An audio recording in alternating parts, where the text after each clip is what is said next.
Invocando a proteção de Deus, eu por aberta a sessão, não havendo nenhuma impugnação, dou por aprovada a ata da sessão anterior. Anuncio o adiamento em face da ausência da desembargadora Cleuci, no 6 da pauta, que está com pedido de vista para o primeiro vogal. Nos pedidos de vista da desembargadora Cleuci, o 2 da pauta, apelação 3.564, o 3 da pauta, apelação 8.809, 4 da pauta, 8.810, 5 da pauta, 170.540, 2014, o 7 da pauta, 3.365, 2015, e o 8 da pauta, 166.143.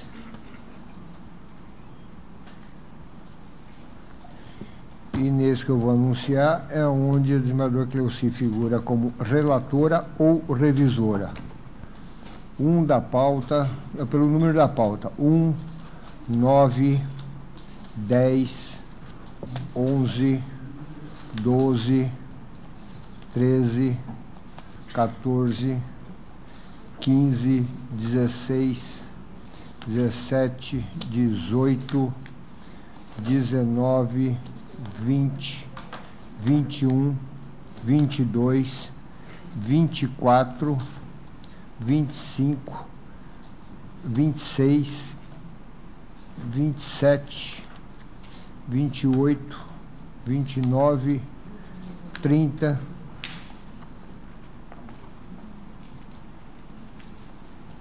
31, 32, 33, 34, 35, 36, 37, 38, 39, 40, 41, 42, 43, 44, 45, 46, 47, 48, 49, 50, 51, 52, 53, 54, 55, 57, 58, 79, 91, 92, 93, 94. A ausência é justificada em face de estar a desembargadora fazendo a prova oral do concurso da magistratura.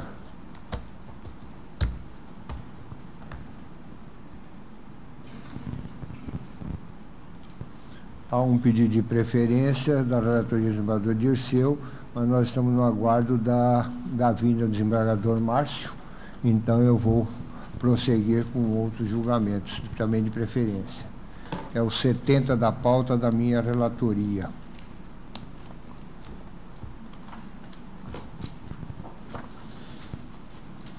É o 70 da pauta, agravo instrumento 41.659/2015, agravante Eucatur, agravado Cuiabano Comércio.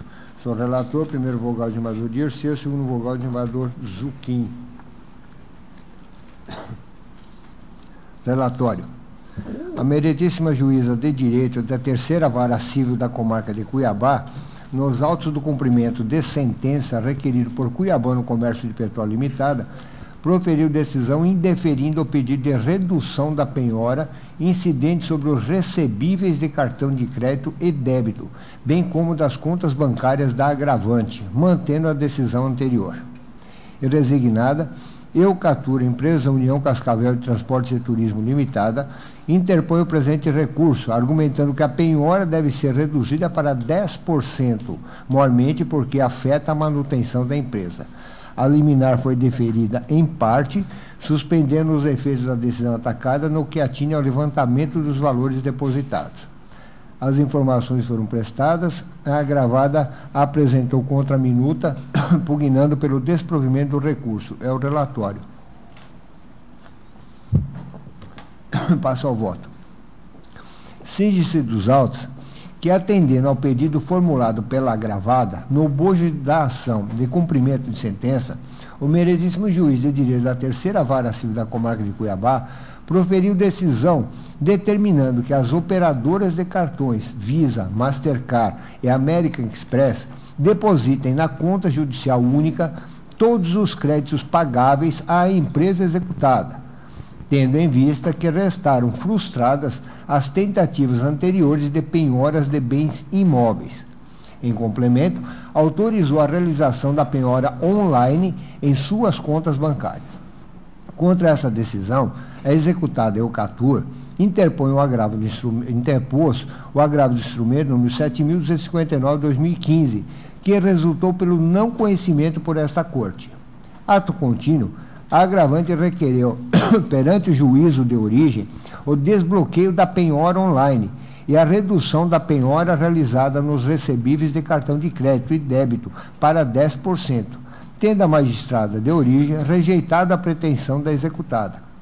Inconformada, Eucatur interpõe o presente recurso, arguindo que a penhora realizada nos recebíveis de cartão de crédito e débito viola o princípio da menor onerosidade da execução e o disposto no artigo 655, inciso 7 do CPC, por comprometer praticamente todo o faturamento da empresa.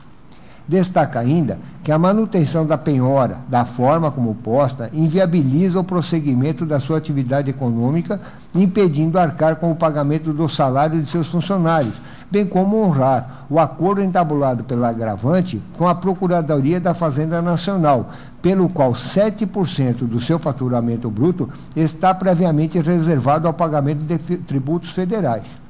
Requer, então, aspas, a redução da penhora para 10% dos valores oriundos das operações de cartões de crédito e débito, bem como dos valores bloqueados em conta corrente. Fecho aspas, folhas 24. Pois bem, passo a apreciar a preliminar suscitada pela agravada, que defende o não conhecimento do recurso por entender que a matéria suscitada encontra-se preclusa, vez que decidida a folha 2180 TJ, enquanto o recurso correlato, o 7.259/2015, sequer foi conhecido por esta Corte. Sem razão. Como já mencionado, tais decisões determinaram que as operadoras de cartões Visa, Mastercard e American Express depositem na conta judicial única todos os créditos pagáveis à empresa executada, além de autorizar a realização de penhora online em suas contas bancárias. Desta feita, encontra-se preclusa qualquer discussão relacionada à efetivação das referidas penhoras, mas não o pedido superveniente de redução dos valores em razão do comprometimento da atividade empresarial, objeto deste recurso, que foi apreciado somente na decisão combatida, não havendo, portanto, preclusão. Isto posto, eu rejeito a preliminar. Desembargador Dirceu. Desembargador Zucchini. Avançando na análise da Cileuma, tenho que a razão acompanha em parte a recorrente. O bloqueio periódico de ativos advindos das operadoras de cartão de crédito configura-se, na verdade, penhora sobre parte do faturamento da empresa e, de acordo com a jurisprudência, tal medida apenas é admitida em casos excepcionais, devendo, por isso, ser implementada com parcimônia. A propósito, confira, e aqui eu trago um julgado do Rio Grande do Sul que, em resumo, diz: é possível que a penhora recaia sobre os recebíveis de cartões de crédito e débito, desde que não se viabilize a atividade da empresa. No caso dos autos, o montante das vendas com cartão de crédito faz parte do faturamento, não se mostrando excessiva determinação. Tribunal do Rio Grande do Sul, julgado em fevereiro de 2015. Trago outro também do mesmo tribunal e continuo. Assim, restando preclusa a discussão quanto à possibilidade de realização da penhora nas contas bancárias e nos recebíveis de cartão de crédito e débito, notadamente quando esgotados os meios de satisfazer a obrigação e não tendo o agravante oferecido no momento oportuno alternativas à sua efetivação, só resta ao julgador aferir, nesta quadra processual, a possibilidade de redução, a fim de não prejudicar a própria subsistência da empresa. Nesse contexto, verifico que a primeira vara federal de Cascavel, no Paraná, determinou, aspas, a penhora sobre 7% do faturamento da empresa executada, respeitados os pagamentos mínimos descritos na folha 316, a qual será mantida até a completa satisfação do crédito exequendo. Fecha o aspas, folhas 2.592. Fato que prejudica por si só o cumprimento integral da decisão agravada. Por outro prisma, não se pode olvidar que a agravante possui número expressivo de funcionários, fato que naturalmente enseja diversas obrigações pecuniárias, vitais ao seu funcionamento. Vale mencionar que a utilização de cartão de crédito e débito para aquisição de produtos ou serviços, notoriamente, tem se tornado uma das principais, se não a principal, forma de pagamento das transações comerciais. Dito isso, considero inaceitável a realização de penhora sobre a integralidade dos valores resultantes das vendas efetuadas pela agravada via cartão de crédito e débito, devendo a mesma ser minorada para 10% das operações realizadas, tal como pleiteado, evitando assim o estrangulamento financeiro da executada, sem prejudicar a satisfação do credor. No mais, deve ser mantido o bloqueio dos valores realizados nas contas bancárias, penhora online, da executada, por não se tratar de valor comprovadamente afeto ao capital de giro da empresa, ou que inviabilize a sua subsistência. Saliento que o convencimento firmado não impede que o magistrado adote conduta diversa, em razão de novas provas que surgirem ao longo da marcha processual. Assim, conheço do recurso e lhe dou parcial provimento. É como estou votando. Desembargador Dirceu. Também estou de acordo. Desembargador Zucchini. Eu estou de acordo. Por unanimidade, deram provimento parcial ao agravo.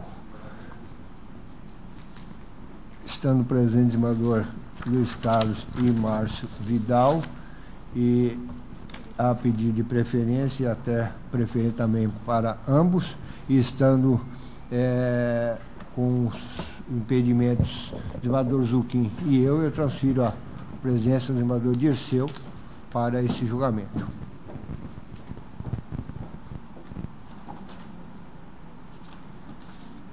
Então, atendendo a preferência solicitada, coloque em julgamento os embargos da declaração 46035-2015, os 59 da parte da pauta. Embargante Mauri Adolfo, Coop e outros, e embargada Agropecuária Malpe e outros. Compõe, então, a Câmara, como já disse, eu, o desembargador Luiz Carlos e o desembargador Márcio. Embargos de declaração. Relatório.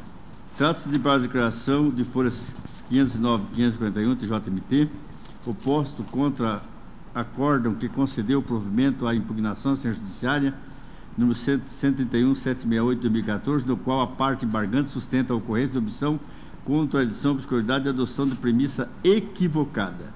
Pugna que sejam sanados os vícios apontados a fim de prover a pretensão deduzida. É o relatório. Voto. Igreja Câmara. Se diz que os embargos de declaração são cabíveis somente quando houver na sentença no acordo obscuridade, omissão ou contradição, não sendo viável a sua oposição com o escopo único de pré-questionamento ou reapreciação do julgado, salvo nos casos em que se constate qualquer dos vícios acima apontados e correção desses leva à modificação da decisão embargada. A omissão, quando o tribunal deixa de apreciar questões relevantes para o julgamento suscitada pelas partes examináveis, de ofício, ou quando deixar de pronunciar-se acerca de algum tópico da matéria submetida à sua deliberação. Já a contradição ocorre quando no acordo se incluem proposições entre si inconciliáveis. Essa contradição pode existir entre as proposições contidas na motivação ou entre proposições da parte decisória, isto é, incompatibilidade entre capítulos do acordo. Também pode surgir contradição entre proposição enunciada na motivação decisória e o dispositivo entre a ementa e o corpo do acordo. Dessa feita, conforme mencionado acima alhures, e considerando que os embargantes não arguem qualquer outro fundamento relevante para o suposto vício no julgado, vislumbro que o real interesse seja a reapreciação do feito, o que certamente é vedado em sede de embargo de declaração. Isto porque, compulsando as razões dos embargos de declaração, não verifica a existência de qualquer vícios passíveis de saneamento, pois na oportunidade do julgamento do recurso todos os pontos postos em apreço foram suficientemente tratados. Com efeito, a Constituição exige que a decisão seja extensamente fundamentada. O que se exige é que o juiz ou o tribunal dê as razões de seu convencimento, conforme decidiu o Supremo Tribunal Federal, segunda turma, aí 16.2089, traço 9, Distrito Federal, ministro Carlos Veloso, de 12/12/95. Portanto, a questão foi corretamente decidida, assim como apreciadas e sopesadas todas as teses ventiladas pelos embargantes, de forma satisfatória e dentro dos limites legais. Além do que, o julgador não está compelido a responder todas as alegações das partes, quando já tem encontrado motivo suficiente para fundamentar a decisão. Isso sem se descurar do fato de que cabe a esta Corte de Justiça considerar sempre com sensibilidade a pretensão da parte em ver apreciada explicitamente determinada matéria para fins, inclusive, de pré-questionamento. De acordo com o artigo 93.9 da Carta Política, basta ao magistrado declinar o seu entendimento sobre o caso que lhe é apresentado, expondo os motivos que o levaram a tal desiderato. O Superior Tribunal de Justiça assevera, aspas, é entendimento assente de nossa jurisprudência que o órgão judicial, para expressar a sua convicção, não precisa aduzir comentários sobre todos os argumentos levantados pelas partes. Sua fundamentação pode ser sucinta, pronunciando-se acerca do motivo que por si só achou suficiente para a composição do litígio. Superior Tribunal de Justiça, primeira turma, aí 169-079, São Paulo. Relator, ministro José Delgado. Desse modo, na hipótese dos autos, o julgador procedeu conforme os comandos legais e analisou os pedidos das partes e decidiu o caso nos seus exatos limites, sem qualquer omissão a ser sanada. Relevante consignar ainda que os embargos de declaração não têm a mesma amplitude recursal destinado ao recurso de agravo instrumento ou até mesmo ao recurso de agravo regimental, ou seja, não podem ser utilizados com o fim único de reexame do julgado, pois são condicionados à existência de omissão, contradição e obscuridade, o que não se revela no caso dos autos. Nesse passo, a despeito da tese do embargante, o fato de haver decisão desfavorável ao posicionamento que adota não leva ao raciocínio de que houve vício no julgamento a legitimar o manejo dos presentes aclaratórios. Afinal, se o embargante não concorda com a fundamentação expedida na decisão embargada, como é de se esperar, as decisões judiciais nem sempre satisfazem os interesses daqueles que procuram o judiciário, e já que a questão não comporta a solução pela via estreita e bem definida do desembargo de declaração, deve a resignação, se o caso, ser deduzido por meio de outra via. Com essas considerações, nego o provimento aos embargos de declaração. É como voto. Como voto, o desembargador Luiz Carlos, quem que é na ordem? Acho que é o desembargador Márcio. Senhor presidente, eu gostaria primeiramente que fosse dada uma explicação. Pelo que eu pude aprender do voto, a causa seria omissão. Mas qual é essa omissão? Não é omissão, não é contradição, porque existem julgados diferentes do que foi colocado aqui com relação à tese de ciência judiciária, que eles alegam que a questão foi a impugnação de ciência judiciária, que a ciência judiciária tem outros recursos que não, outras decisões dos arestos que são julgadas de maneira divergente da nossa. Diferente do então, que foi aquela. Então não há omissão no sentido então não é omissão, da fundamentação. Possível contradição. Há decisões que são diferentes dessa Câmara, que julgou isso. Quer dizer que o que ele fundamenta o embargo é que haveria uma contradição pelo fato de que essa decisão se estaria em desacordo com outros arestos deste tribunal. Bom, se é isso aí, eu acompanho, Vossa Excelência. Senhor desembargador presidente, a questão impugnada nos embargos prende-se também à aplicação correta do artigo 257 do Código de Processo Civil, que dispõe que a petição inicial será cancelada caso não seja feito preparo no prazo de 30 dias. Então, os embargantes se insurgem pelo fato de a Câmara ter fixado tão somente o prazo de 10 dias. Ocorre que trata-se de processo em curso. É óbvio que não se aplica o artigo 257 do Código de Processo Civil, que trata-se de cancelamento de petição inicial, caso o preparo não seja feito no prazo de 30 dias. Então, não há omissão do acordo. E outro aspecto é quanto à necessidade da realização de audiência ou a realização a colheita de prova testemunhal para comprovar a má-fé dos embargantes. No entanto, os motivos que foram declinados no acordo para a imposição da sanção pela litigância de má-fé são plenamente suficientes, pelo que eu não tenho dúvida alguma em acompanhar o judicioso voto de Vossa Excelência.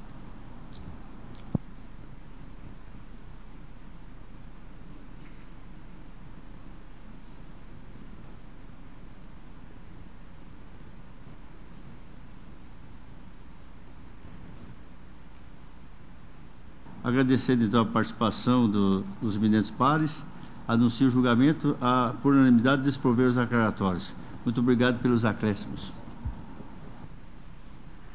Também agradeço, em nome da Câmara, o desembargador Márcio e o desembargador Luiz Carlos, mais uma vez pela colaboração.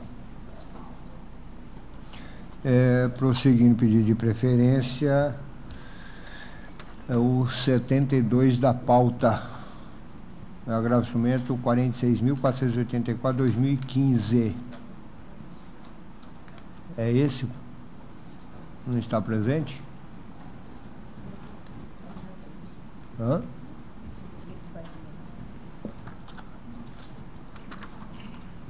Mas aqui está a doutora Sara. Bom.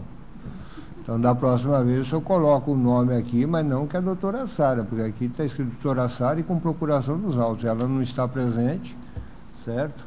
Não vou atender o pedido de preferência, mas, e como já é de conhecimento que essa Câmara disponibiliza os votos aos seus pares, e em face do pedido de preferência ser pelo próprio agravante, eu passo só a leitura da ementa.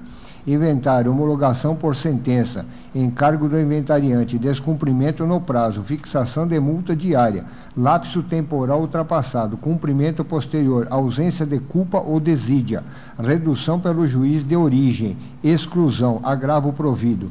Verificando o cumprimento da obrigação imposta por meio de acordo judicial, ainda que a destempo, porém sem culpa ou desídia do obrigado, moralmente por entrave da administração pública, impõe-se a exclusão da multa. Desembargador Dirceu, desembargador Zucchini, por unanimidade, proveram o recurso.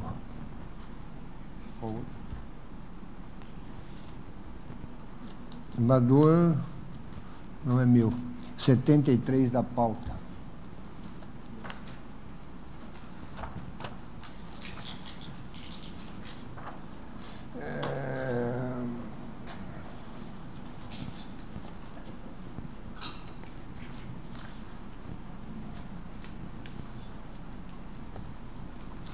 Eu anuncio 73 da pauta, agravo instrumento 49.708/2015, agravante FAV, agravado CMS. O pedido de preferência é pelo recorrente, é isso?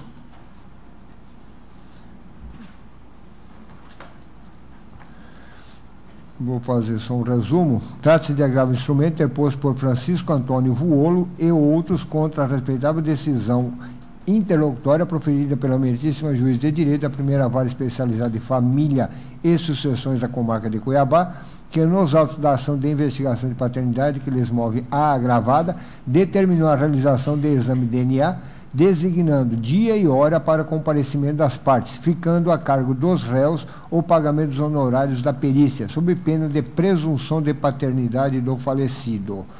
A Procuradoria se absteve de emitir, manifestar. E eu vou ler a ementa e a conclusão. A conclusão ficou, portanto, por esses termos estribados nessas razões, tenho que o deciso subjulgado merece reforma parcial para determinar que os honorários da perícia sejam suportados pela autora, observando-se o quanto disposto na Lei 1060/50. E a ementa. Ação de investigação de paternidade, suposto pai biológico falecido, recusa dos herdeiros na realização do exame de DNA, presunção de veracidade, possibilidade de aplicação da súmula 301, honorários da perícia, prova requerida pela autora, artigo 33 de CPC, decisão reformada em parte. A presunção de paternidade, constante do enunciado da súmula 301/STJ, aplica-se também aos herdeiros ou àqueles que se recusam injustamente à realização do exame, precedentes do STJ.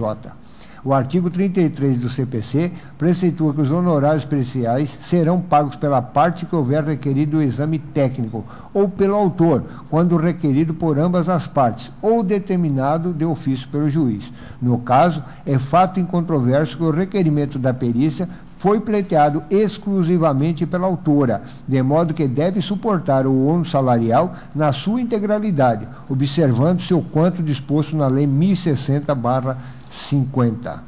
Desembargador Dirceu. De acordo. Desembargador Zucchini.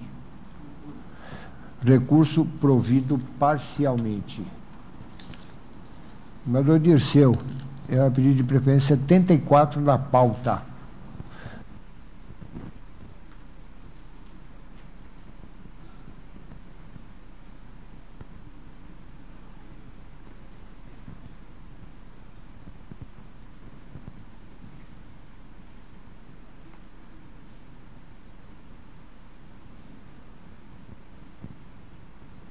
Antes de Vossa Excelência julgar isso aí, até porque tem um pedido de preferência, eu anuncio da relatoria de Vossa Excelência, 75 fica adiado.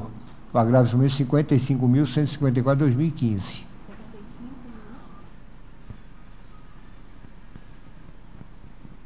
E também anuncio o adiamento do 60 da pauta, agravo instrumento 10.608/2015, também da relatoria do desembargador Dirceu.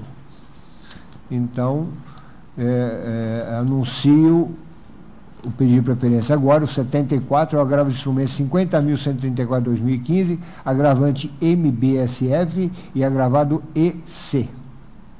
Pedido de preferência pelo recorrido. Doutor Cristiano, é isso? Pelo agravado.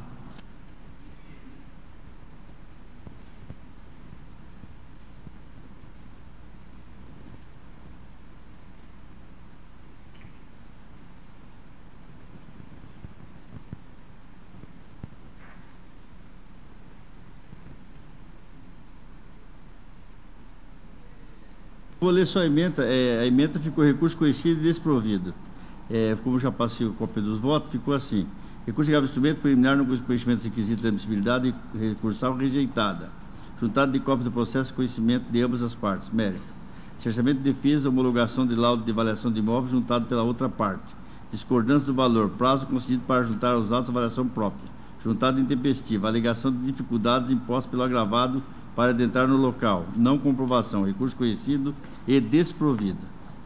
Desembargador Zucchini. Por unanimidade, desproveram o recurso. Desembargador Dirceu, indeceu também pedido de preferência. 82 da pauta. Agravo instrumento 162.678/2014. E o pedido de preferência pelo recorrente? É pelo recorrente, supermercado modelo? Ah, bom, pelo recorrido. Ementa recurso desprovido. Agravo instrumento falência, arrendamento de bens imóveis, prejuízo de massa, competência do Ministério Judicial, homologação pelo juízo, legalidade e benefícios à massa falida, ao fisco, à comunidade, aos credores e aos colaboradores da empresa falida. Consonância com o parecer ministerial, decisão mantida. Mantido o parecer? Parecer pelo desprovimento. E eu estou seguindo a linha do parecer desprovendo. Desembargador Zucchini. Por unanimidade, desproveram o recurso.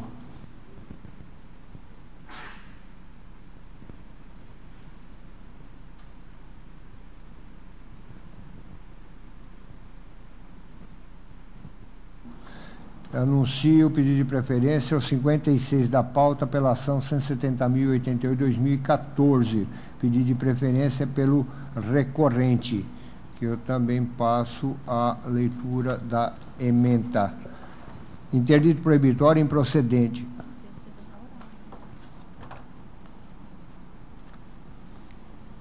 Há um pedido de sustentação oral pelo recorrente. Isso? Isso. Eu vou ler a ementa, se Vossa Excelência desejar ainda a sustentação oral. Sim. Certo? Interdito proibitório. É pelos apelantes, né? Estou pelos apelantes. Rodney e Heloísa. Interdito proibitório improcedente. Agravo retido. Prova pericial necessária para a resolução da lide. Cerceamento de defesa. Ocorrência. Sentença anulada. Recurso provido. Em caso não tendo o magistrado determinado a realização de perícia, que traria à tona a realidade fática, restou evidente a ocorrência de cerceamento do direito de defesa e violação aos princípios constitucionais do contraditório, ampla defesa e devido processo legal, conforme disposto no artigo 5º, incisos 54 e 55 da Constituição Federal. Ainda mantém a sustentação ou dispensa? Na verdade, o senhor está provendo o recurso, determinando a realização de perícia. Estou acolhendo o agravo retido. Portanto, por esses termos, distribuídos nessas razões, tenho que o deciso subjugado deve ser anulado, devendo os autos retornar à instância de origem para o regular processamento do feito, realizando-se a prova pericial pugnada pelos recorrentes na audiência de folhas 304 e 305. Posto isso, conheço do agravo retido e lhe dou provimento. Tudo bem, então eu desisto da sustentação oral, já que os autos retornarão à primeira instância. Obrigado. Só quero fazer uma observação nesse caso, é que eu entendo que a posse é fato. E como fato, a prova eminentemente dela é quase que testemunhal. A perícia é uma exceção. E o caso eu analisei e realmente para se comprovar até como foi aterrado, quem estava lá, se teve cerca. Porque a perícia, no caso, só vai constatar fatos. Quem fez, quem deixou de fazer, vai ser feito pela instrução no processo. E nesse caso, analisando, é um caso excepcional que realmente a perícia se faz necessária. Por isso, é um fato, como eu já disse, quase que na maior parte eu digo que a perícia processuária ela é quase necessária. E em alguns casos, só como nesse caso. Por isso eu acompanho o relatório. Senador Zucchim.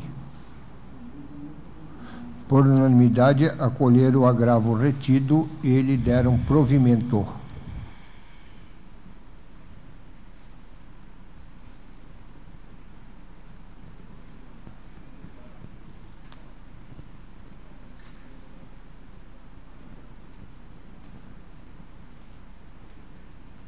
Anuncio o 76, desembargador Dirceu, pedido de preferência.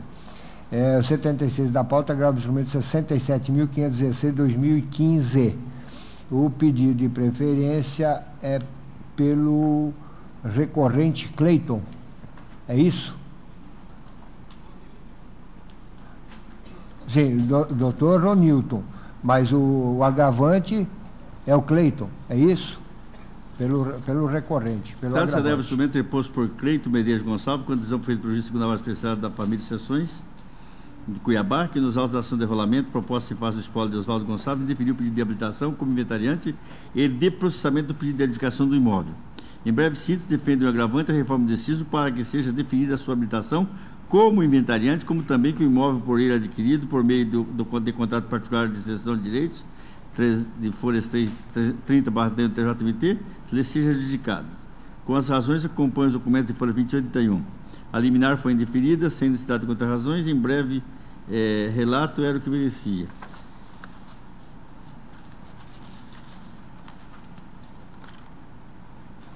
Voto.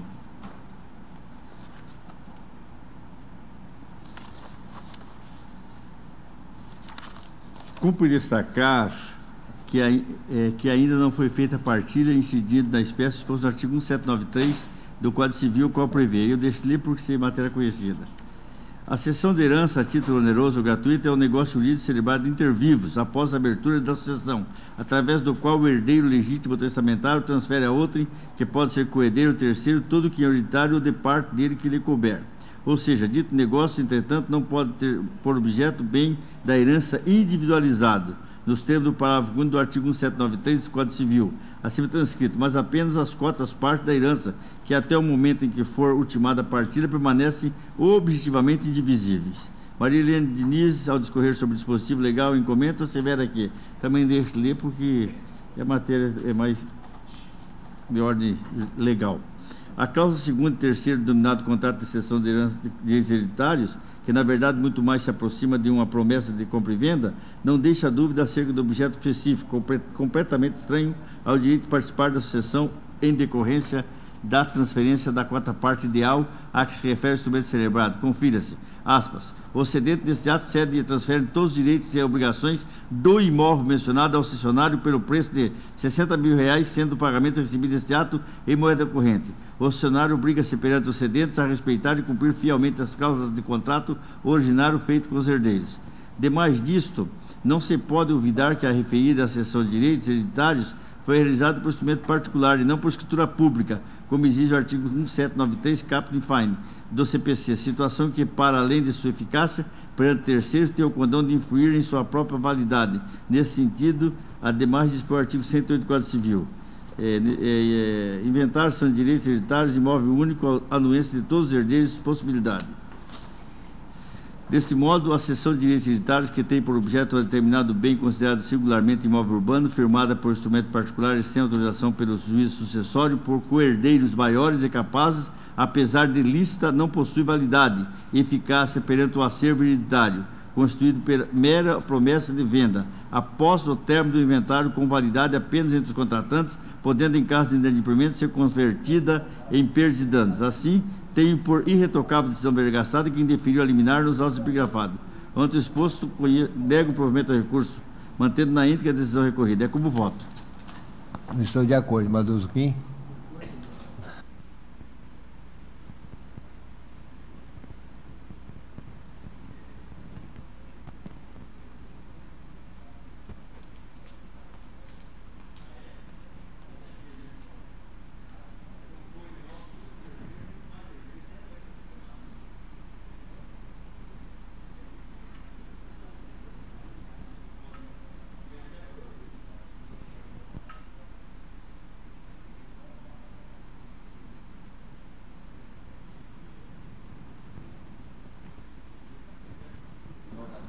Ah, 62, senador Dirceu. Pedido de preferência 18.763. Pedido de preferência é pelo recorrente. É isso? Agravado. Então, pelo... Ué? Agravado e agravante? Está invertido? Na hora que selecionou. Adir Freio agravante. Agravado, Valmor, Bressan e outra, é isso? Os senhores são do Valmor, né? É do Valmor. Na papeleta está ao contrário, está agravado, agravante aqui. Eu vou ler a emenda. Recurso desprovido. Agrava instrumentação da revisão de contrato de arrendamento rural com decreto número 5966, tutela antecipada definida, determinação de desocupação do imóvel, admissibilidade, adimplemento do arrendatário, subarrendamento, abandono da área, descumprimento de cláusula contratual, desvio na finalidade do pacto, requisito do artigo 270 CPC demonstrado, decisão mantida, recurso conhecido e desprovido. Senador Zuquim? Por unanimidade desproveram o recurso. O senador Dirceu ainda, 84 da pauta, agravo instrumento 168.384 e o pedido é pelo agravado, é isso? Correto? Pelo agravado. Agravado é a dupla. Dupla. Vou ler a emenda, desprovido. Agravo instrumento, impugnação ao cumprimento de sentença, ação reivindicatória, trânsito em julgado, de rediscussão da matéria, impossibilidade, artigo 475L do CPC. Decisão mantida, recurso desprovido. Senador Zuquim? Por unanimidade, desproveram o recurso.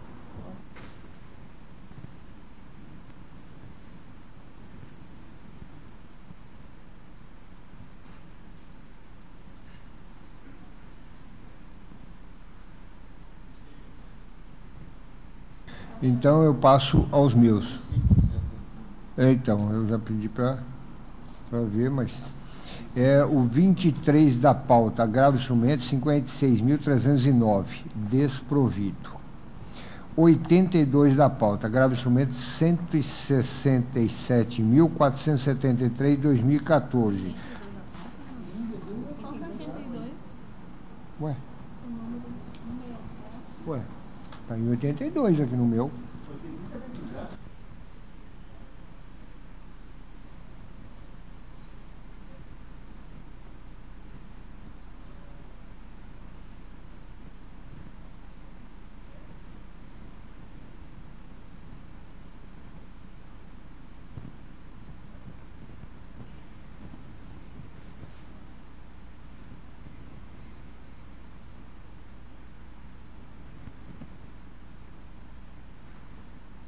Então, é o 83 da pauta.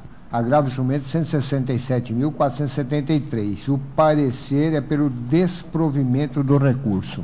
Eu ratifico o parecer escrito. E eu estou desprovendo o recurso. 67 da pauta, 40.870. Isso. Recurso desprovido. 69 da pauta, 41.009. Recurso desprovido. 71, 45.857, desprovido. 89, 31.604, apelação, provido. Isso. O da pauta complementar é o 4, recurso desprovido. O 6, recurso desprovido. O 9, desprovido. O 10, desprovido. Não estou falando o número, né? 74.007. O 13, 74.150, desprovido.